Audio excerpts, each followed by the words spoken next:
안녕하세요. 저는 성산에서 왔습니다. 예, 성산은 서귀포보단 좀 촌스러운 곳이죠. 예, 사실은 9월 달에 저희가 이제 이런 말씀의 잔치를 하면서 성산에서 그 바닷일을 하시는 해녀 삼촌들하고 한 주를 했었는데, 다들 드라마 시간에 맞춰달라고 그래가지고 20분, 25분밖에 말씀을 못 전했어요. 드라마도 좋고 또 교회 와서 말씀 듣는 것도 중요하죠. 근데 이번 한 주간은 여기에 계신 분들이 하나님께서 우리에게 주시는 귀한 말씀이 어떤 것인가를 이 그림에 나와 있는 것처럼요, 예수님이 십자가에서 하신 말씀을 중심으로 해서 같이 한번 생각을 해보고자 합니다. 나름 재미있고 또 유익한 시간이 됐으면 좋겠고요. 우리 서귀포 교회는 보통 예배 시간이 몇 시에 끝납니까? 8시 15분, 10분, 15분. 그러니까 지금 앞으로 35분 정도 지나면 이제 끝나고 집에 가야 되겠네요. 그때까지 한번 달려보겠습니다. 왜냐하면은 시작 시간도 좋은데 끝나는 시간도 중요하더라고요. 그래서 같이 한번 볼게요. 여기 보시면은 이제 이번 한 주 동안에 같이 말씀을 나눌 총 주제가 내가 나와 함께 있으리라. 이제 예수님께서 우리에게 하신 말씀입니다. 내가 나와 함께, 어디에 장소가 안 나왔죠. 저기는 낙원입니다. 낙원. 우리가 천년기 동안에는 하늘에 가 있고 천년 후에는 다시 이 땅을 새롭게 하여서 이 땅에 이제 함께 살 터인데, 어쨌든 예수님께서 우리에게 소원하는 것이 뭐냐면 내가 나와 함께 있으리라. 함께 있고 싶다고 하시는 그분의 어떤 열망을 말씀하신 거예요. 이걸 제주도 말로 이렇게 바꿨더니 역시 서귀포는 양반 동네라 뒤에다가 양자를 붙이라고 해서 제가 아까 양자를 붙였습니다. 예. 느영 나영 혼디 모영 고치 살개양. 양이 중요하다고 이렇게 합니다. 뭐 하실 말씀 있으세요? 네.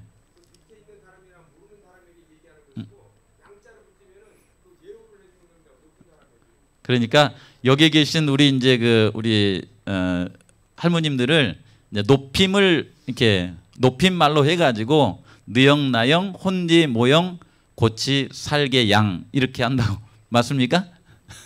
감사합니다. 또 이렇게 하나하나게 배워가는 맛이 있죠. 좋죠. 예.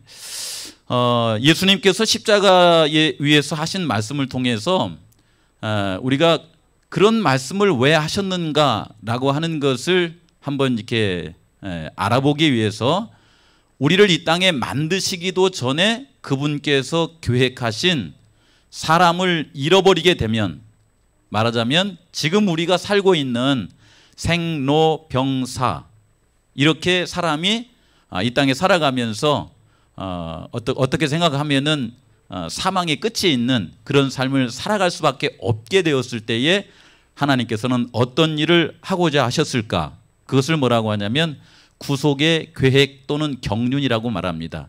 이런 일이 생기면 이렇게 해야지라고 하는 하나님의 계획이에요. 그것이 성경에 있는 말씀에 보시면은 이렇게 우리에게 나와 있습니다. 에베소 3장 9절에 같이 한번 볼까요? 시작. 영원부터 만물을 창조하신 하나님 속에 감추어졌던 비밀의 경륜이 어떠한 것을 드러내려 하려 하심이라. 여기 보면 비밀의 경륜이라고 했죠. 이게 사실은 이 비밀의 경륜은 배우지 않으면 잘 모릅니다. 그래서 우리가 성경에 있는 말씀을 통해서 한번 이렇게 찾아서 확인하는 거예요. 그리고 그 말씀이 우리에게 얼마나 큰 복이 되는지를 살펴보는 것입니다. 제가 아주 좋아하는 책에 보면은 그 비밀의 경륜을 세울 때에 이런 과정이 있었습니다. 이렇게 나와 있어요. 땅의 기초가 놓이기 전에 아버지와 아들은 이미 합의하셔서 인류가 사단에게 정복당하게 될 경우에 인류를 구속하시기로 뭐 하셨다? 언약을 세우셨던 것이다. 그들은 손을 굳게 잡고 그리스도께서 인류를 위하여 뭐가 돼요? 보증인. 보증을 쓰신 거예요. 우리 교회 다니시면은 우리 이렇게 형제들에게 보증 쓰라고 해요? 쓰지 말라 그래요? 아주 그냥 보증 한번 잘못 쓰면요 아주 패가 망신합니다. 저도 그런 경험이 있어서 이게 보증은 아무나 쓰는 게 아니구나 하는데, 보증을 처음부터 사람을 만드시기도 전에 쓰셨던 분이 누구예요? 여기 보니까 예수님이 보증인이 되시기로 하신 거예요. 말하자면은 잃어버리게 되었을 때에 목숨을 거신 겁니다. 보증인이 될 것이라는 엄숙한 서약을 하셨다, 이렇게 나옵니다. 그러니까 말하자면 사람은 이 땅에 만들어지기도 전에 우리가 잘못되면은 우리의 잘못된 것을 책임져 주시기로 하신 분 안에서 이 땅에 만들어졌다라고 하는 거죠. 굉장히 은혜로운 말씀이죠. 그렇죠. 그래서 예수님께서 이 땅에 오셔서 이제 공생애를 하시고 나서 겟세마네 동산에서 기도를 하실 때에 그분께서는 이 땅에 오신 목적이 우리를 보증인으로서 구원하시기 위해서 오셨기 때문에 겟세마네 동산에서 3번이나 기도를 드리셨는데, 그 기도하시는 동안에 그분의 어떤 인성이 고통으로 인하여서도 그렇지만은 그 엄청난 일을 이루시기 위해서 그의 마음속에 약간의 이렇게 위축, 3번의 움츠려들미 있었다라고 이렇게 말합니다. 왜냐하면은 그분 앞에 인류의 역사가 쫙 펼쳐졌는데, 그 인류의 역사에 예수님께서 개입을 하시지 아니하면 인류의 역사는 사망으로, 패망으로 끝날 수밖에 없는 어두운 인류의 역사를 예수님께서 보시고서 3번이나 움츠려드셨다, 이렇게 말씀이 나와 있더라고요. 우리는 이런 삶이 참 자연스럽습니다. 생고노병사, 태어나서 고생하며 늙고 병들고 마지막은 어떻게 돼요? 죽는 거. 뭐 어쩌면 이것은 피할 수 없는 우리의 삶이기 때문에 자연스럽게 받아들일 수도 있습니다. 그러나 생명의 주인이신 예수님에게는 이게 참 부자연스러운 거예요. 그리고 우리가 이런 일을 당하고 살아갈 때에 이 문제를 꼭 해결해 주고 싶은 간절한 열망이 그분의 마음속에 있다라고 하는 것입니다. 나름 우리의 삶 가운데서도 희로애락, 기쁠 희자, 그 다음에 노여울 노자, 그 다음에 슬플 애자, 즐거울 락, 이렇게 살아가는 것도 재미있으시죠? 나름 재미있으시죠? 그러나 이 땅에 기쁘고 즐거운 일만 있으면 좋은데 내 마음을 노엽게 하거나 나의 마음을 슬프게 할 그런 일들이 발생할 때면 꽤 고통스러운 것이 우리의 삶입니다. 이런 삶의 문제를 그분께서 해결하시고자 이런 말씀을 우리에게 주셨는데, 그분은 자신에게 어떤 희생이 요구될지라도 인간을 이런 세상에서 구원하시기로 뭐 하셨다? 결심하셨다, 이렇게 나와요. 그것을 이루시기 위해서 주님께서 당하셔야 하는 것은 뭐냐면 피의 침례였어요. 십자가를 그분께서 받아들이셔야만 하는 것이었습니다. 그래서 예수님께서는 하늘 조정을 버리시고 이 땅에 오신 것이었습니다. 그리고 그분께서 이 땅에 오셔서 사시는 동안에 단 한 번도 그분의 사명에서 돌아서고자 하는 마음을 갖지 않으셨다라고 이렇게 말하고, 그 죄가 그분에게 이제 이게 옮겨져서 내리누를 때에 그분께서는 기도하셨어요.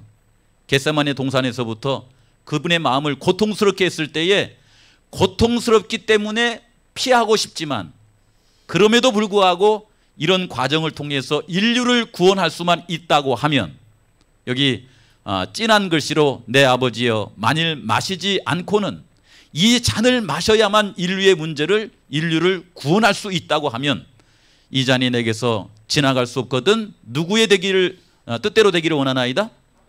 아버지의 원대로 되기를 원합니다. 이렇게 말씀하셨습니다. 그리고 그분대로 원하는 것은 뭐냐면은 오늘 제목에 있는 말씀이에요. 그렇게 하심으로 내가 나와 함께, 내가 여기에 있는 우리 모든 분들이 나와 함께 낙원에 있기를 주님께서 원하신다라고 이렇게 말씀하십니다. 요한복음 6장이에요. 우리에게 말씀하시기를 뭐라고 하냐면 아버지 하나님께서 예수님을 이 땅에 보내주신 목적이 있어요. 뜻이 있습니다. 여기에 나를 보내신 이의 뜻은 내게 주신 자 중에 하나도 잃어버리지 아니하고 마지막 날에, 여기에 있는 마지막 날은 우리가 이 땅에서 죽는 날이 아닙니다. 이 마지막 날은 예수님께서 이 땅에 다시 오신다고 그래요. 아까 그 그림에서 보시면 여기 있는 장면이 예수님이 재림하시는 장면입니다. 인류의 역사 끝자락에 주님께서 재림을 하십니다. 그 재림하시는 날이 마지막 날인데, 마지막 날에 다시 뭐 하는 것이에요? 죽는 일만 있는 줄 알았더니 하나님의 계획 속에는 뭐가 있냐면 살리는 일이 있어요. 살리는 이것이니라. 내 아버지의 뜻은 아들을 보고 믿는 자마다 영생을 얻는 이것이니 마지막 날에 다시 살려주겠다, 이렇게 말씀하시는데, 그날에 네가 나와 함께 있으리라. 이것이 아버지 하나님께서 뜻하신 것입니다. 그 일을 위해서 아버지 하나님께서는 예수님을 이 땅에 보내주셨고, 예수님은 그 일을 위해서 사셨으며 마지막 십자가에 달리신 거예요. 그렇죠? 이것은 하나님께서 우리를 향한 강한 열망입니다. 제가 왜 이렇게 강조해서 말씀을 드리냐면은, 보통은 예수님께서 이처럼 십자가에 달리실 때에 많은 분들은 참 아프겠다, 힘들겠다, 이렇게 생각하시는데, 이번 한 주 동안 말씀을 나눌 때는요, 이렇게 생각하세요. 아버지 하나님께서 우리를 너무 사랑하셔서 얼마나 저 십자가에 달리고 싶으셨을까? 예수님은 이 땅에 오셔서 우리를 사망 가운데서 건지시기 위해서 얼마나 즐거운 마음으로 저기 달리셨을까? 이게 좀 역설적인 표현이지만은 그런 모습을 한번 봐보세요. 그냥 불쌍하다, 아프겠다, 짠하다, 그래서 이제 교회 나와주는데 그냥 불쌍하니까 한번 나가줘봐요, 그렇게 하지 마시고, 하나님께서는 나를 구원하시기를 얼마나 열망하시고 그 일을 이루시기를 얼마나 기대하시고 기뻐하실까? 그리고 내가 교회 가면 그렇게 기뻐하시는 하나님 이 앞에 와서 얼마나 즐겁게 살아갈 수 있을까? 그런 부분을 많이 보시기 바랍니다. 아시겠죠? 예. 그래서 예수님이 십자가에 달려 돌아가시면 본래 그분께서 원하셨던 것이고, 그리고 역사가 끝나는 날에 여기 보시면 요한계시록 이제 마지막 부분 기록하면서 뭐라고 하냐면은, 이 지구 역사가 다 끝난 다음에 그때에 하나님이 그들과 함께 계시리니, 이렇게 했습니다. 함께 계시리니. 영원히 함께 하려면은 이 땅에서 우리가 당하고 있는 고, 노, 병, 사를 없애야 돼요. 태어나 가지고 고생하고 그 다음에 늙고 병들고 죽는 것이 없어야 영원히 함께 할 수 있습니다. 그래서 요한계시록 21장에는 마지막에는 고생하고 그 다음에 늙고 병들고 죽는 것을 싹 걷어내시고, 그분의 십자가의 은혜로 말미암아 걷어내시고 우리와 함께 영원히 사망 없는 곳에서 영원히 함께 살자라고 하는 것이 하나님께서 우리에게 주신 뜻입니다. 이것을 이루기 위해서 오늘 첫날 용서에 관한 말씀을 잠깐 나눠볼게요. 용서. 목사님이 여기 3개 국어가 이렇게 있다는데 저는 1개 국어 외에 2개는 잘 모릅니다. 그러나 그 영어 속에 꽤 이렇게 또 뜻이 있고 한문 속에도 뜻이 있어가지고 같이 좀 적어달라고 제가 부탁을 드린 거예요. 용서. 용서는 값없이 기쁨으로 주는 하나님의 사랑입니다. 값없이 기쁨으로 주는. 그리고 제가 거기다 또 뭐라고 붙여놨냐면, 감격에 넘치는 마음으로, 즐거운 마음으로 하나님께서 우리에게 주시는 것이 용서예요. 용서는 받지 아니하면 천하의 손해입니다. 하나님은 주시고 싶어 하시고 우리는 그것을 기쁨으로 받아들이면 하나님과 우리 사이에 화목이 이루어지고 얼마나 좋은 관계가 되는지요. 예수님께서 십자가에 달리셨을 때에 7마디를 했다고 해서 가상 7언이라고 합니다. 십자가 위에서 7마디를 하셨다. 가상 7언. 그 가운데 용서에 관한 것은 첫 번째 주신 말씀이에요.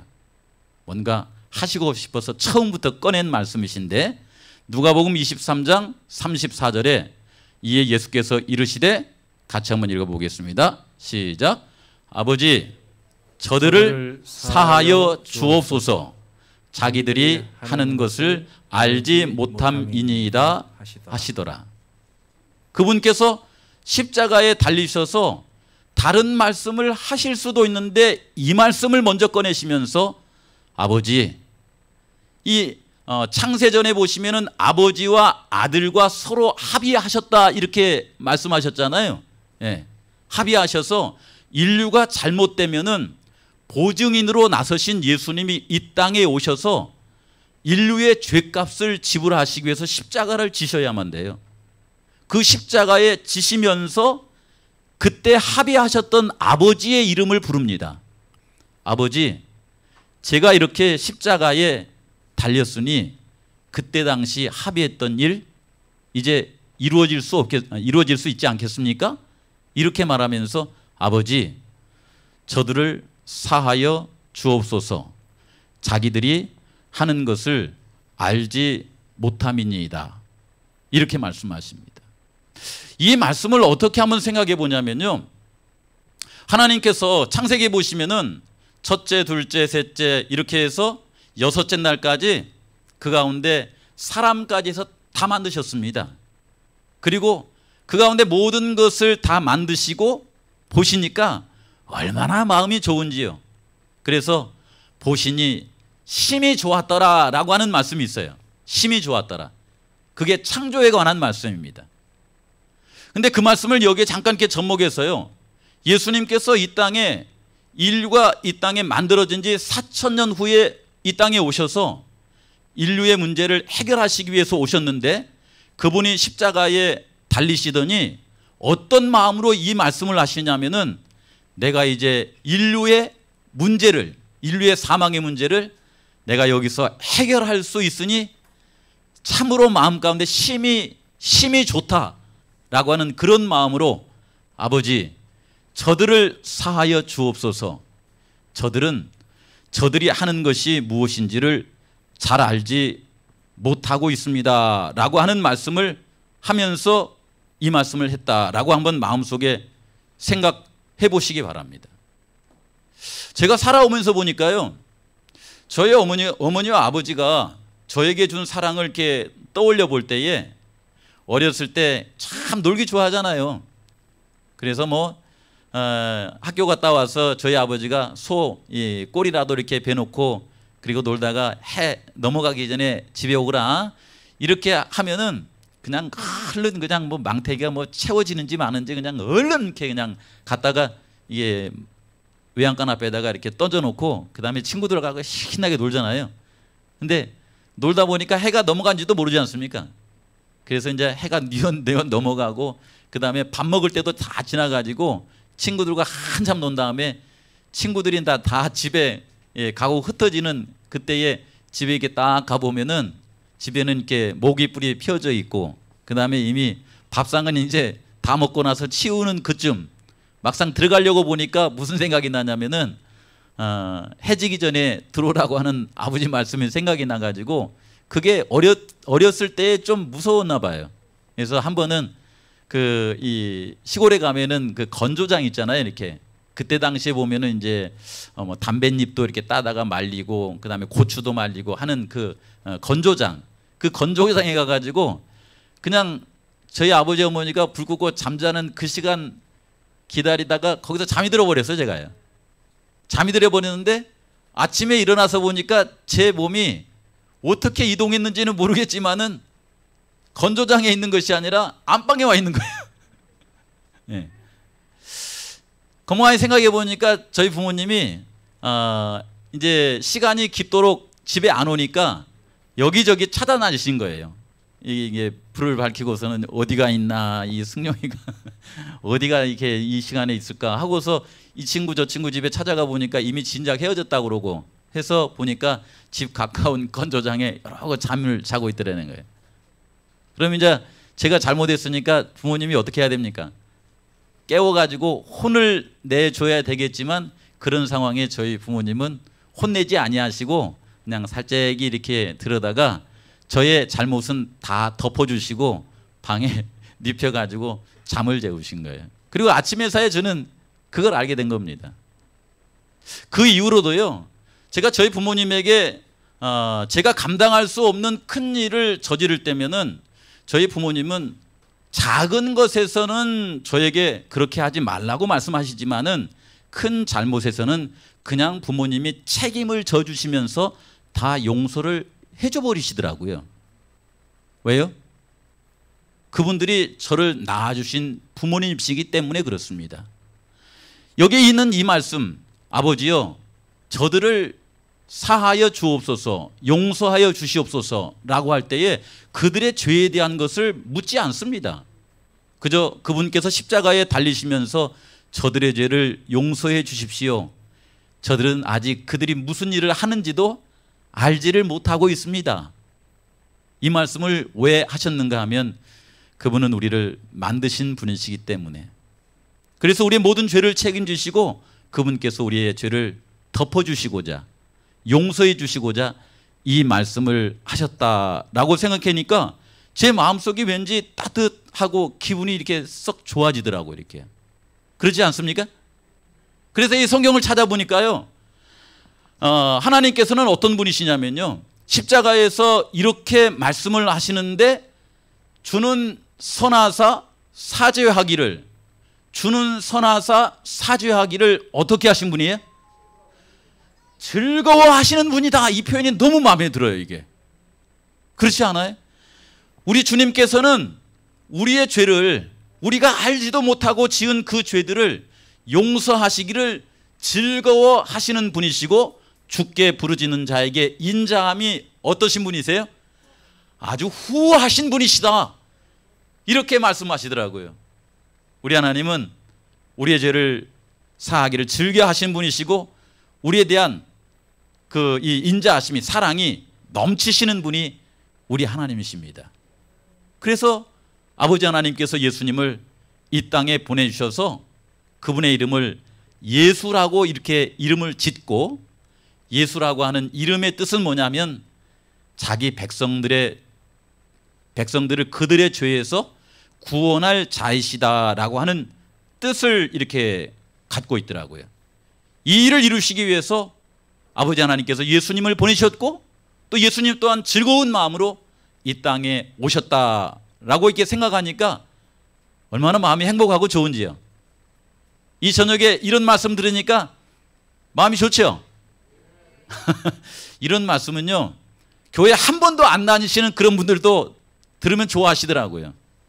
왜냐하면은 이 교회 저 멀리에서만 교회가 어떤 곳인가라고 이렇게 생각을 했는데, 그저 이제 교회 다니시는 우리 이제 성도님들을 통해서만 하나님이 저런 분이신가라고 생각했는데, 담을 넘어가지고 이제 대문을 통과해서 이 교회에 와가지고 이 말씀을 들으면서 이들이 믿는 하나님은 어떤 분인가 하고 들어봤더니, 아, 우리들의 죄를 용서하기를 즐겨하신 분이다 이렇게 생각하니까 마음이 놓여 안 놓여요?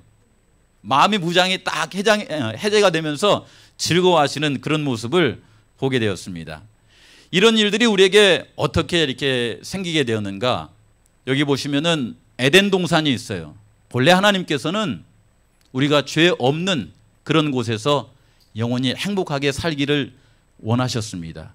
그래서 한문에 보시면 이게 동산원자라고 있는데, 그 동산원은 뭐냐면 이 에덴 동산에서 서로 이렇게 사랑을 나누면서 의지하면서 행복하게 살도록 만들어졌다라고 하는 뜻을 이렇게 함축하고 있더라고요.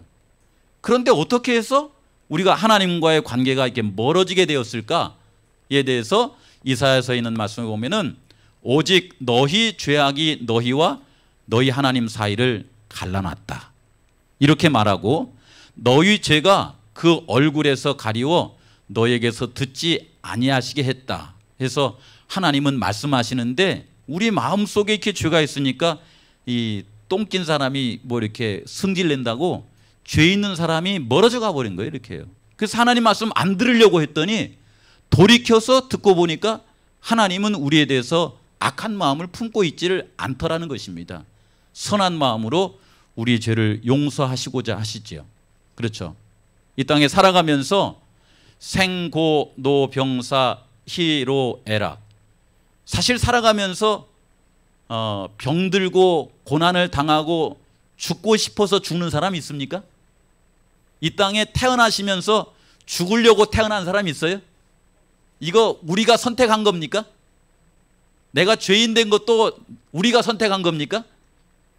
부모님이 성경을 보니까 아담 하와가 죄를 지어서 그 후손들은 아담과 하와가 지은 죄로 말미암아 사망이 이 땅에 왔고 거기에 물들여져 가지고 태어나서 죄를 짓게 되었고 죽을 수밖에 없는 인생이 되었다, 그렇게 설명하더라고요. 쉽게 말하면 내 선택으로 된 건 아닙니다. 낳다 보니까 이렇게 태어났고 살다 보니까 고생스럽고 그렇게 살다 보니까 늙고 그렇게 살다 보니까 고생스러워서 병들고 결국은 어때요? 죽기 싫어도 어때요? 여기 죽기 원하는 분이 있어요? 제가 아시는 분 한 분이 그런 얘기 하시더라고요. 아버지가 이제 사시다가 간암이 걸리셨대요. 이 간암이 걸리셔서 병원에 가서 열심히 치료를 했는데 치료가 안 되는 거예요. 그래서 결국은 이제 이 땅에서 이제 운명의 시간이 다가왔는데 아들을 부르더니 아들한테 그렇게 말했대요. 아들아, 내가 더 살고 싶다. 내가 좀 더 살고 싶다. 이렇게 말하고는 손에 힘을 빼시더래요. 죽으면서도 살고 싶은 것이 사람의 본래 마음이죠. 그렇죠. 예. 내가 원하는 것 아닙니다. 그런 우리를 이렇게 보시면서 예수님께서 우리에 대해서 어떻게 대해 주실까라고 하는 것을 생각해 봤습니다. 이런 운명을 보시고 하나님께서는 우리를 긍휼히 여기십니다. 여기 보시면은 썬다싱이라고 하는 인도에 예수님을 마음속에 받아들이고 산 이 사람이 히말라야 산을 이렇게 오르내리면서 많은 이들에게 자신이 경험한 예수님의 사랑을 증거하고 다녔대요. 근데 그가 그렇게 증거하고 다니면서 언제 하나님에 대해서 옳지, 이것이 하나님의 사랑이구나 라고 하는 것을 보게 되었냐면은 히말라야 산을 이렇게 오르는 동안에 그 산에 불이 났더랍니다. 불이 났는데 바람이 이렇게 슈 이렇게 불면서 불길이 이쪽으로 이렇게 번져가는데 그쪽 방향에서 한 새가 막 정신없이 이리로 날고 저리로 날고 하면서 막 울부짖더래요. 이렇게. 그래서 자세히 들여다보니까 거기에 새 둥지가 있는 거예요. 자신이 낳아놓은 새가 이제 아래서 깨어가지고 엄마의 먹이를 이렇게 받아먹고 아직 날지 못하는 그런 상태에, 이런 상태에 이게 새가 있더랍니다. 근데 그쪽 둥지 쪽으로 이렇게 불길이 번져오니까 이 어미새가 새끼새를, 자기의 새끼를 잃어버릴까 싶어서 그 둥지 수위를 막 돌면서 막 이렇게 하더래요. 결국 이제 그 바람이 밀려와서 그 새 둥지 거기에 불길이 미치니까 이 어미새가 공중을 휘 돌더니 슉 날아가 버렸을까요? 그렇게 하지 않고요. 이 불길이 둥지에 거의 닿으려고 할 때에 그 어미새가 공중에 날더니 쏜살같이 본능적으로 자기의 새끼들을 품에 안고 불길이 샥 지나가 버린 거예요. 자기의 목숨을 주어서라도 새끼를 보호하고 싶은 긍휼히 여기는 그 마음이 어미새의 마음속에 있었다라고 하는 것입니다. 그래서 이 글을 쓴 사람이 이렇게 써놨더라고요. 어린 새끼가 있는 새 둥지의 지붕은 하늘 혹은 뭐예요? 어미의 품이다. 이렇게 써놨더라고요. 네. 여러분, 우리가 살아가면서, 인생을 살아가면서 이런 경험을 하고 살아갈 때에 하나님께서는 우리에 대해서 이 어미새가 새끼새를 향하여서 품는 그 마음을 품습니다. 그걸 뭐라고 하냐면 우리를 긍휼히 여기신다라고 이렇게 말씀을 드릴 수가 있어요. 그래서 그 긍휼히 여기시는 하나님께서, 예수님께서 이 땅에 오셨을 때에 이런 모습을 우리에게 보여주십니다. 여기는 중풍병이 걸린 한 친구예요. 4명의 친구가 예수님께서 질병을 낫게 하시더라라고 하는 소식을 듣고서 이 친구를 이제 메고서 왔습니다. 사람들이 너무 많으니까 지붕을 뚫었어요. 그리고 거기에서 달아내립니다. 이제 이 중풍병 환자가 예수님 바로 앞에 있게 되었습니다. 예수님께서는 다른 일을 하시다가 이 중풍병 환자에게 첫 마디로 뭘 꺼냈냐면 이렇게 말씀합니다. 소자야, 한번 해볼까요? 소자야, 소자야, 내 죄사함을 받았느니라. 소자야, 네 죄사함을 받았느니라. 이렇게 말씀하시는 거예요. 근데 이 말씀이 이 중풍병자에게는 몹시 마음 가운데 위로가 되는 거예요. 그런데 주변 사람들 가운데 이 사람의 전 과거의 삶을 아는 사람들, 그리고 죄는 누구만 사할 수 있는가? 하나님만 사할 수 있는데 이 말씀을 하시다니 하고서는 주변에 수근수근한 그런 소리가 들렸습니다. 그러자 그들의 수근수근함을 예수님께서 아시고 뭐라고 하시냐면, 그러나 인자가 땅에서 죄를 사는 권세가 있는 줄을 너희로 알게 하기 위해서 소자야, 네 죄사함을 받았느니라 라고 하는 말씀을 하셨다라고 합니다. 우리 예수님은 우리의 죄를 용서하실 수 있는 권세가 있으신 분이십니다. 이 얘기를 듣고 이 중풍병자의 마음이 어떠했냐면, 이전에는 마음이 복잡했어요. 지난날의 과거가 후회되기도 하고, 지금의 자기가 중풍이 걸려서 움직이기 불편한 이런 모습이 불쌍하기도 하고 측은하기도 하고, 그런 그가 예수님께서 내 죄 용서함을 받았느니라 라고 했을 때에 어떤 상태가 됐냐면, 절망의 짐이 병자의 심령에서 떠나 용서의 평강이 그의 마음 가운데 임하고 그의 용모는 환하여졌다라고 표현하더라고요. 여기 밑에 있는 상태가 되었다가 위에 하트 모양이죠. 사랑이 그의 마음 가운데 탁 자리 잡으니까 얼마나 마음이 편한지. 사실 이 중풍병자는 이제는 되었다라고 생각했다고 합니다. 낫지 않아도 나의 모든 죄를 용서받았으니. 그러나 우리 하나님은 우리를 너무 사랑하시는 분이기 때문에 이 중풍병자에게 죄만 용서해 주시는 것이 아니라 네 자리를 들고 일어나 걸어가라 이렇게 말씀하시고는 육신의 질병까지도 고쳐주셨다라 말합니다. 우리를 참 사랑하시는 하나님이죠. 이런 하나님을 우리가 알게 되면은 이런 하나님을 우리의 마음속에 부르고 살고 싶은 생각이 들 것입니다. 그런가 하면은 살아가면서 이렇게 죄를 짓는데 보통 사람은 33번, 많이 용서해 주면 7번 이렇게 하는데, 예수님은 우리의 죄를 몇 번이나 용서해 주실까요? 해봤는데 숫자로 보니까 여기에 70번씩, 여기 7번뿐만 아니라 7번을 70번까지라도 하라. 그러니까 7번을 70번 하면은 몇 번이에요? 한 사람한테 490번 하면은 그냥 무한대로 해준 거 아니에요? 그렇죠. 이 정도라도 그가 원하면 용서를 해주는 사람이 되라 이렇게 말하고, 그리고 값으로 이렇게 따지자고 하면은 1만 달란트를 탕감해 주는 건데, 여기 보시면 마태복음 18장 27절에 1만 달란트 빚진 자가 있는데 1만 달란트의 크기가 어느 정도냐면은, 우리가 매일 일한다고 하면은 6천만 일을 일해야 된대요. 이게 일당벌이로 6천만 일을 일하면은 1만 달란트가 된답니다. 이런 큰 액수를 갖다가 임금께서는 우리를 긍휼히 여기시기 때문에 어떻게 하시냐면 불쌍히 여겨 놓아 보내며 그 빛을 뭐 하셨다? 탕감해 줘 버렸다. 난 이런 분 좀 만났으면 좋겠어.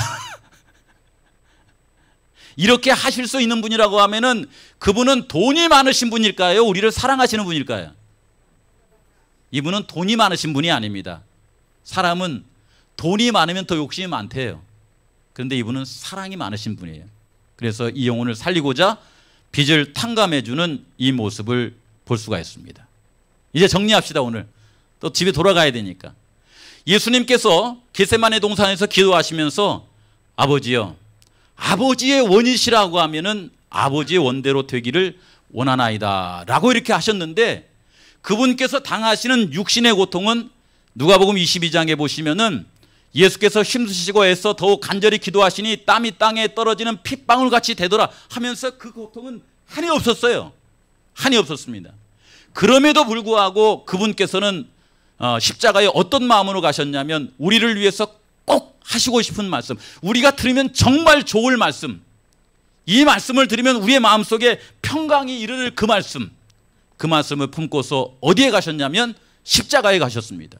그리고 예수님께서는 아버지, 저들의 죄를 사하여 주옵소서. 저들은 저들이 하는 것을 알지 못함이니이다. 이 말씀은 십자가 밑에 있는 그들뿐만 아니라 오늘을 살아가는 우리 모두에게도 해당됩니다. 아버지, 저들의 죄를 누구 죄까지 포함해서요? 간혹 가다 보면 설교하시는 분을 보면 누구를 빼먹어요? 예? 자기 자신을 빼먹을 때가 있어요. 그래서 설교하는 저를 포함해서 저를 포함한 모두의 죄를 뭐 해달라고요? 용서해 달라고 여기에서 그분께서 즐거운 마음으로, 기쁜 마음으로, 우리가 꼭 들었으면 하는 그런 마음으로 죄를 용서해 달라고 하시는 이 말씀을 우리가 보게 됩니다. 이 사실이 우리 성도님들에게 한없는 기쁨과 즐거움이 되시기를 주님의 이름으로 간절히 바랍니다. 됐죠? 사실 이제 여기 뒤에 몇 구절 말씀인데 이 정도에서 마치겠습니다. 살아가시면서 힘들고 어려운 일 있으시면 예수님 찾으십시오. 왜냐하면 요한일서에 보시면은 우리가 힘들고 어려울 때면 우리의 죄를 대신해서 중보하시는 예수님이 계시다 이렇게 말했어요. 그분께 우리의 죄를 말씀하시면 십자가에서 하셨던 그 말씀 다시 한번 재현하십니다. 아버지, 저의 죄를 용서하여 주십시오. 이렇게 하시고 우리의 마음속에 있는 모든 죄를 깨끗하게 하신다라고 하는 걸 기억하고 살아가게 되시기를 바랍니다. 제가 대학 다닐 때요, 목장에서 알바를 좀 했었습니다. 목장에서 알바를 좀 했었어요. 그러니까 목장에서 알바를 하는데 젖소를 키우는 곳이었거든요. 근데 대개 보시면은 젖소를 이렇게 새끼를 갖게 하는 이유가 있어요. 새끼를 갖게 하는 이유는 새끼를 받으려고 새끼를 갖게 하는 것이 아니라 새끼를 가지면 어미 젖이 붑니다. 그래서 젖을 짤 수가 있어요. 그래서 젖을 얻으려고 새끼를 갖게 만들거든요. 이렇게요. 그래서 제가 이거 알바하면서 가만히 이렇게 보니까 이제 어미소가 엄매 하면은 이제 산딸이 돼가지고 언제가 된 거예요? 이제 새끼가 나올 때가 된 거예요. 이렇게. 그래서 이제 같이 가서 보면은 한참을 이렇게 고통을 하다가 이제 새끼를 낳는데 새끼를 낳은 그때 보니까요, 어미 젖이 이렇게 불어가지고 그냥 젖이 줄줄줄 새요. 이렇게 막 줄줄줄. 그래 이제 이 새끼가 딱 태어나면은 그래도 양심이 있어가지고 태어나고 나서 첫 밥은 누구 젖을 줘요? 엄마 젖을 줍니다. 엄마 젖을 주는데 처음 그렇게 몇 번 젖을 주고 난 다음에는 엄마와 새끼를 떼어놓더라고요. 그리고 이 새끼 낳고 난 다음에 좋은 젖은 누가 먹어요? 짜가지고 갖다 팔고 사람이 먹고, 새끼는 정작 엄마 젖을 먹고 좀 커야 되는데 뭘 먹고 크는가 봤더니 분유 먹고 크더라고요. 분유 먹고 커요. 예. 제가 그걸 가만히 보면서 무슨 생각을 했냐면은, 예수님께서는 그분께서 친히 달려 돌아가시면서 우리의 모든 죄를 용서하시기를 원하시는데, 그래서 그분께서 우리에게 그렇게 열망하시면서 간절히 바라면서 그분의 용서하시는 사랑을 우리에게 나누어 주고 싶은데, 혹 살아가면서 이 영양가 없는 식어 빠진 따뜻한 정이 없는 분유나 먹으면서 마음 가운데 양심의 가책을 받고 살아가지는 않나, 그런 생각이 들어요. 이 저녁에 간절히 바라는 것은요, 십자가에서 그렇게 따뜻한 마음으로 우리의 죄를 덮어주고 용서하신다라고 할 때 그 용서의 사랑을 우리 성도님들의 마음속에 받아들이시고, 그런 분이라고 하면 내가 그분과 함께 영원히 살고 싶으시겠어요? 그분과 함께 영원히 살고 싶다라고 하는 그런 마음으로 믿음으로 살아가시는 우리 모든 분들이 되시길 바랍니다. 감사합니다. 기도하겠습니다. 하나님 아버지, 십자가의 예수님의 사랑을 이 저녁에 주님의 말씀을 통하여서 듣고 생각하고 받아들일 수 있도록 해주셔서 참으로 감사함을 드리옵나이다. 이런 말씀을 우리에게 주시는 분은 분명 우리를 사랑하시는 분이시요, 이런 분과 영원히 산다고 하면 그것은 분명 행복일 거라고 믿습니다. 아버지, 예배를 마치고 돌아가는 동안에 이런 따뜻한 사랑의 말씀을 주신 주의 말씀을 받아들이고 죄의 용서함을 받는 우리 모두가 될 수 있도록 축복하옵시기를 예수 그리스도의 이름으로 기도합니다.